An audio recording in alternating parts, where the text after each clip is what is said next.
Than 190 Stellantis employees at the Sterling Heights assembly plant are being laid off.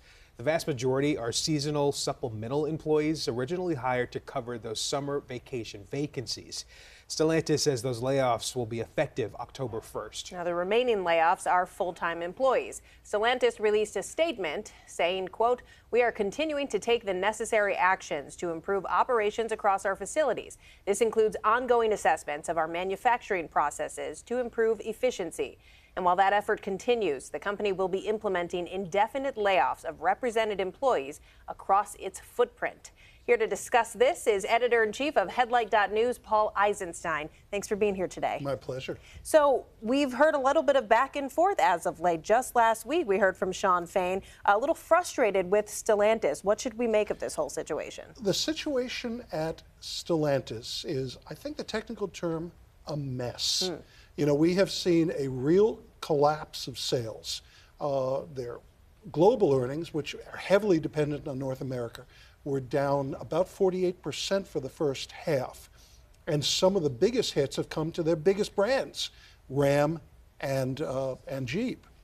And so those are the plants that are being affected most. You may recall about a month ago we heard that they were going to cut, 2,450 jobs, if I remember the exact number, over at Warren. So this is a relatively small cut by comparison. But it just continues to say that Stellantis is in trouble.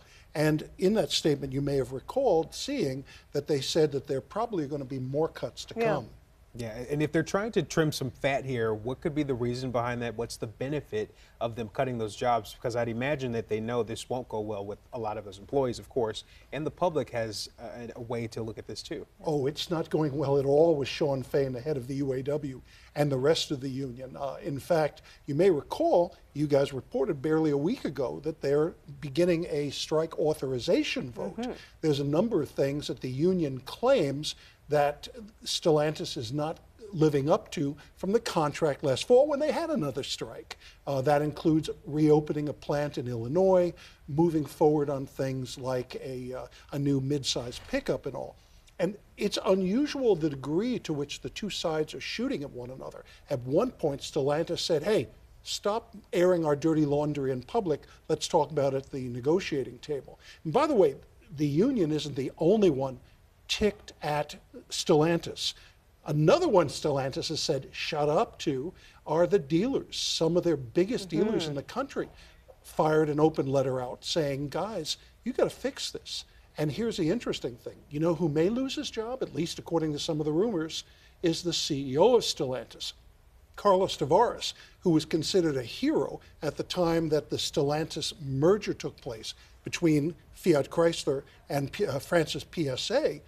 He's right now, many people are starting to refer to him more as a zero than a hero. Wow. So if Shawn Fain's accusations of Stellantis not holding up its end of the deal that they struck last year, if that is found to be true, then what happens? Well, they have some potential legal opportunities to go after Stellantis.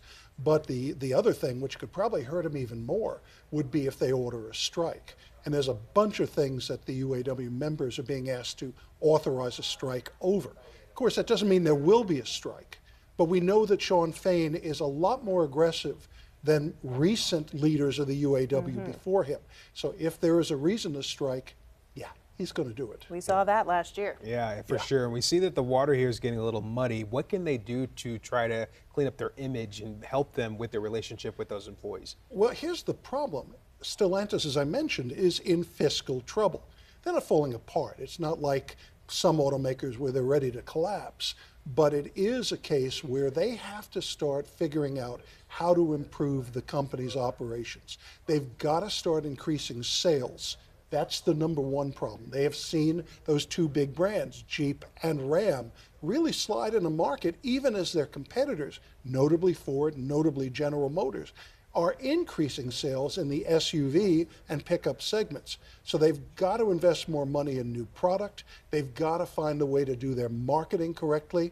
And that was an area where the CEO, Carlos Tavares, said he made a mistake. He actually came out and said, he told me just a few months ago, that he was a little too arrogant, and they made a number of mistakes. So Stellantis has a lot of problems in the marketplace, in the stock market, and in their union relationships. And you mentioned there will likely be more job cuts to come. Any predictions about what that might look like?